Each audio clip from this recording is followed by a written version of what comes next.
The somber tone was nicely complemented by the rain that fell over Ponyville.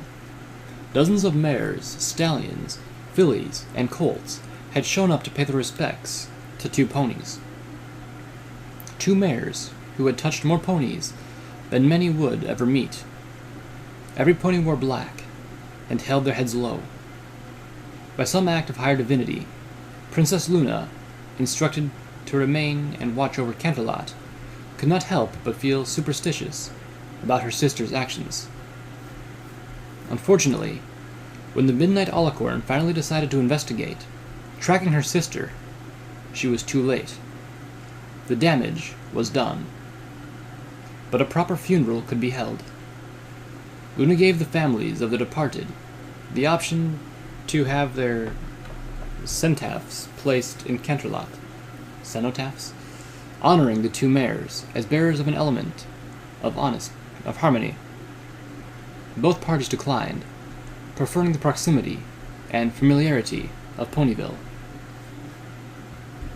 As the forefront of the crowd were four mares and a stallion. Twilight Sparkle, clad in a black dress, leaning on a crutch, eyes pouring forth tears. Her horn had begun to grow back, and eventually she would regain her magical abilities. Dr. Antlion, however, would not be so lucky.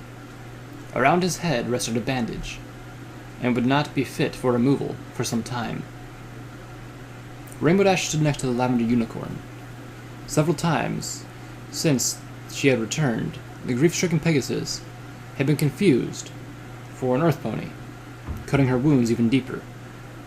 But swallowing her own sorrows, she shifted her mourning to the two subjects of the service. Crying silently into her hoof, Applejack and Fluttershy joined her. The families and friends cried as well, remembering all the fun times they had with Rarity and Pinkie Pie.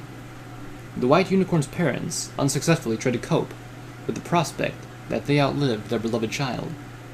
Her small white sister, her mane a collection of purple and pink swirls, collapsed in sadness, far too young to deal with the death of reality. The stoic Pie clan gazed at the headstone marked Pinkamena Diane Pie, and quivered at the loss of their dear Pinkie. The Pinkie, who at such a young age enriched their lives with joy and fun. The only solace they could gain was recalling a song their daughter once sang to Always Smile for her. It's all she ever wanted. Princess Luna remained in the back, easily able to see over every pony. She removed her crown as a sign of respect, ignoring the slight pouring rain. She silently cursed herself for not arriving sooner. The Alacorn had arrived to a gruesome sight, and would later find out the horrors that occurred in Lab 28. Absent from the service was a tall, white Alacorn, her flank adorned with the image of a blazing sun. No pony, not even her sister, knew what became of Celestia. An hour passed, and eulogies were given. Final respects were paid, and the crowd around the cenotaphs thinned. By late afternoon, only 6 ponies remained, the best friends of the deceased, their sole princess, and the doctor. Antlion whispered a prayer while in front of the graves, and prepared to leave before a dark blue hoof stopped him. He turned around and addressed its owner. "Princess, I didn't notice you were still here." "It's the least I could do. If it's all the same with you, I could use some pony to converse with." "Of course." He gave a weak smile, the best his heavy heart could muster. "Words cannot express how sorry I am. Well, these ponies didn't mean as much to you as they did the others. But I'm not so adept at expressing myself. Perhaps you can tell me what you wish to say to them, and I'll tell them?" "Yes, I mean, agreed. But you should know. You have least reason out of all of us to feel guilty. I mean, He wiped a tear from his eye, staining the sleeve of his shirt. I led them there. If it weren't for me, well, none of us could have known.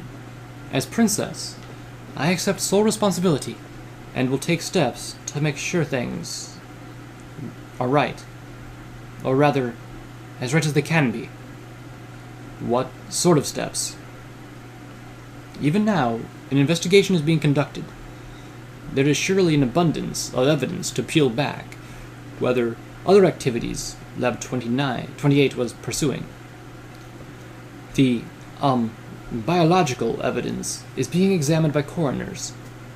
I saw what it was like in there. I can only imagine seeing it take place was far, far worse.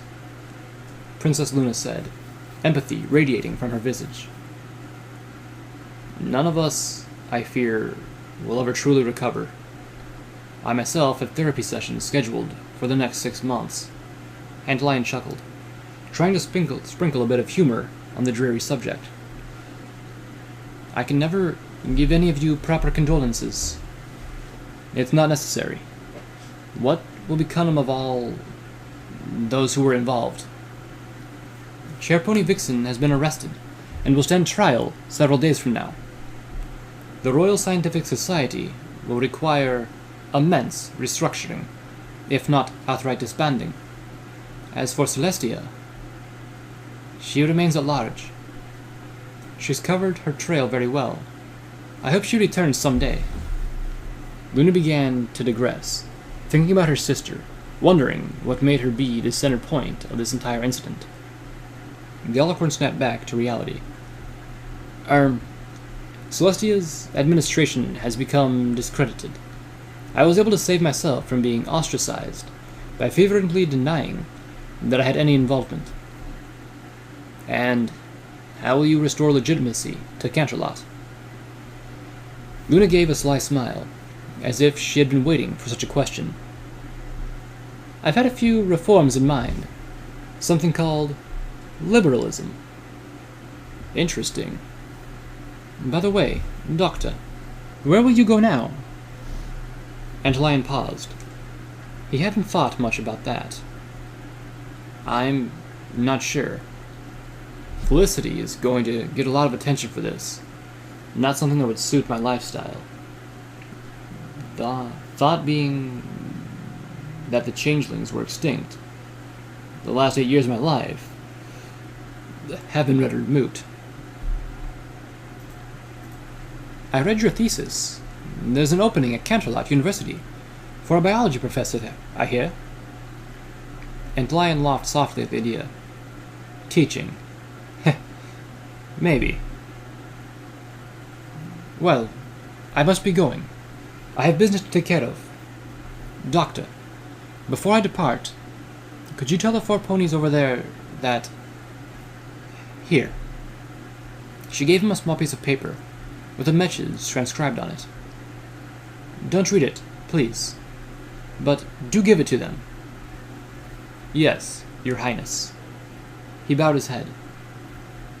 Princess Luna then spread her wings and took off, flying towards Canterlot in the rain. Dr. Antlion walked over to the group of crying ponies. He quietly approached Twilight and passed her the note. It's for all of you. Thank you, Twilight said through her tears. Goodbye. I hope we meet again someday. Antlion's expression became bittersweet as he turned around and left the ceremony. Goodbye, Doc. Applejack waved. A few moments later, Antlion was gone. Rainbow looked at the piece of paper in Twilight's hoof. What's it say? Using her crutch to support herself, the unicorn held the note in front of her for every pony else to see. It was a photograph, in black and white, of a stallion unicorn in a white coat. Next to him was a large black creature, something they all recognized immediately. Is that? Rainbow shouted. The other pony was certainly Chrysalis. The two in the picture were both smiling widely, and a black doll floated beside them. Chrysalis, visibly engulfed in a magical aura. Superimposed over the photo was beautiful hoof writing. Twilight, Rainbow Dash, Applejack, Fluttershy. I write this to you instead of speaking because I am not very good at articulating my thoughts. I can never possibly understand what the four of you have gone through. I offer my deepest condolences in the vain hope of easing your pain, however marginally I can. Please, if it helps any, do not dwell on the passing of your beloved friends, but instead remember fondly on how they touched your lives. I'm sure it would have been their final wishes. I found this picture among the contents of a drawer inside the laboratory. From what I gather, yes, it is a picture of the creature you encountered within the facility. I show this to all of you because life is a gift. I let my own dark emotions steal 1,000 years from me. The point is, you can never know what'll happen tomorrow, or even later today. Live your lives to the fullest, because it can all be taken away. The being in this photograph seemed happy, but something happened, and it fell from grace. Don't take for granted your friends or family, as I once did. Life is short. Even I will fade away someday. But life isn't about how long we suffered on this earth, but what we did with our short time. Best regards, Princess Luna. The letter touched them and caused them to produce tears, but of joy rather than sadness. They all looked warmly at the graves of their two friends and left the cemetery. It was time to rebuild their shattered lives. Several weeks passed, and some semblance of normality was returning to those who had experienced what had become known as the Felicity Incident. The namesake town had garnered much attention, bringing life to the small, isolated settlement. Meanwhile, further south in Canterlot, undergraduate students cantered into a lecture hall for their first day of class. One young stallion sat down, eyeing a large container just behind the professor's desk. It looked like some sort of freezer? After every pony became settled, a tan earth pony walked into the room, wearing a saddlebag and a bandage over his head. "Good morning, class. My name is Dr. Antlion." He picked up a piece of chalk and wrote his name on the blackboard. "Welcome to Introductory Biology." A rather audacious student couldn't withhold his curiosity any further. He raised a hoof, and the professor called on him. "Yes? Aren't you the guy from Lab 28? Antlion was thrown aback, but nevertheless stood courageous. They say being a teacher can make a young stallion old. Yes. I was present at the events of Lab 28. Any other... What's that bandage on your head for?" the nosy student inquired. "Well, actually, related to today's lecture." "Which is?" Smiling, he declared, "Bioethics." He opened the box behind his desk. A strong odor permeated the air. One student cringed at the scent. "Ew! What's that smell?" "Formaldehyde," the doctor said flatly. He pulled out the preserved body of the changeling he never dissected, with a loud thud. Lighter, and the class gagged and winced, screaming, and said, "Awesome!" "What the hell is that?" A very sensitive student asked. "This, class, is what happens when you try to play God." Ponyville was quiet, the air clean and calm, same as always. Many still went every week or so to visit the cemetery, but the wounds had begun to heal. Recovery had begun, and the future looked a little less bleak. Rainbow Dash, now earthbound, found a place at Sweet Apple Acres. Still, the Pegasus could shake her former life, and the questions ponies asked stung her even more. Applejack's help had stopped this influx of queries, but the pain remained. But the life of a farmer had grown on the Cyan Mare, and in time, perhaps might feel like home. But for now, the skies mocked her. Fluttershy adopted the orphaned cat and alligator, adding them to her host of animal friends. She even put a mask when with the others, but deep inside her very core had been rocked. Every night she cried herself to sleep. Every week would have at least one nightmare of the dark creature pulling her into its maw. Not even the company of her dearest Angel Bunny could ease her pain. But perhaps the one pony who found it most difficult to cope was Twilight. She would disappear for days, with only her assistant seeing her. Deep in the basement of her treehouse, the unicorn had stacks of books and papers covered in calculations and algorithms detailing a mysterious plot. Spike opened the door, bearing a tray with sandwiches and a glass of water on it. He carefully walked down the stairs. "Twilight, here's your lunch. Aren't you tired of being down here?" The studious mare was too involved with her work to respond immediately. "Huh? Oh, no. I'm too busy." "Really, I think you should come outside. Have some fresh air. If you need help getting up the stairs..." "No! No, thank you." She was still very sensitive about her disability. "I'm on the precipice of something great." "Well then, I'll just leave this tray on the table." "Yes, Spike. It's nearly completed. My corrections. I've reworked my theory, and revised the calculus. This is it." She limped over on her crutch towards the large machine. "Soon, I will make everything right. And Celestia, well, I don't need her." Her eye twitched, and a smile formed on her face, making Spike feel uncomfortable. The small dragon backed away slowly.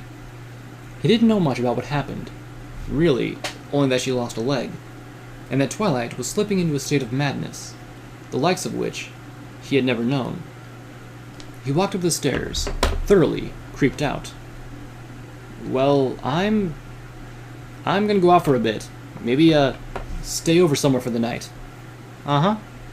Twilight acknowledged him, but had no idea what he said. "I'm only a few more calculations from perfecting my design. It's taken 473 tries thus far. Number 474 will be my lucky trial." She pressed all sorts of buttons and pulled levers, and levitated several flasks of various fluids into the inner chamber of the machine. A few were red, while others were a milky white. This genetic material must have one viable specimen. The machine began whirling, and soon the lights flickered. Her experiments were putting a large burden on Ponyville's power grid. She already had blown fuses at least 5 times. Pulsing magic from her horn, she gave the machine another one of its necessary ingredients. The display monitors all showed positive readings, and something began to take shape within the machine. "Ha-ha! The first phase will be a success. Then I can bring them back. Yes!" Her laughter intensified, and her grin widened. The unholy fusion of science and magic would hopefully produce the desired product. Days of tireless research and experimentation led up to this. The secret to life was within her reach, and Twilight was not about to let it slip from her hooves.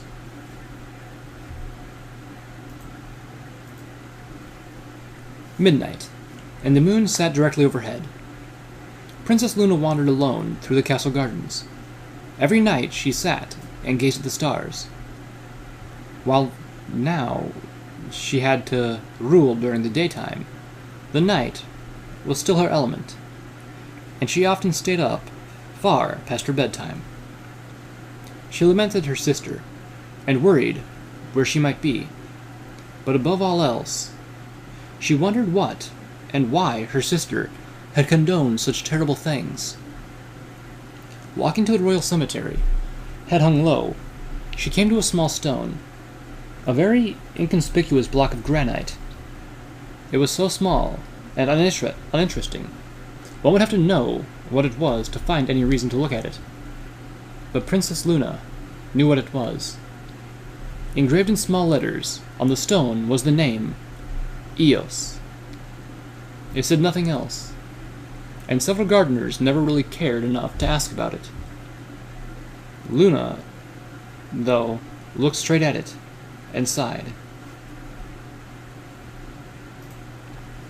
Wherever you are, young pony, I hope you found your peace. I know who you are, who you could have been. I know it may mean little to some pony who has suffered as much as you, but I know in a different world, my sister would have loved you with all her heart. I'm truly sorry you were never able to be the pony you should have been, and all I can do for my little niece is remember you. She took a breath. It seems you weren't always such a monster, but maybe you never were. Perhaps it was us who made you into a beast. Sad and lonely. It was us. But I hope, whatever legacy you leave, which I'm afraid isn't so great, it will contain the hope that ponies will learn from you. Many centuries have I lived before my banishment, and I saw mistake repeated time and time again, all under the guise of, we can do better. Nothing will ever change the fact that it was wrong to take you, so innocent and pure, and make a monster out of you. I hope we get a chance to meet in another world, where you don't feel pain, and are never alone. The lunar monarch began to cry a bit. If it means anything, though, take as a small bit of solace the fact that I will make sure your story never become any pony else's. Now sleep, little one. You must be very tired. Luna then flew off to bed, leaving the stone to the nighttime sky.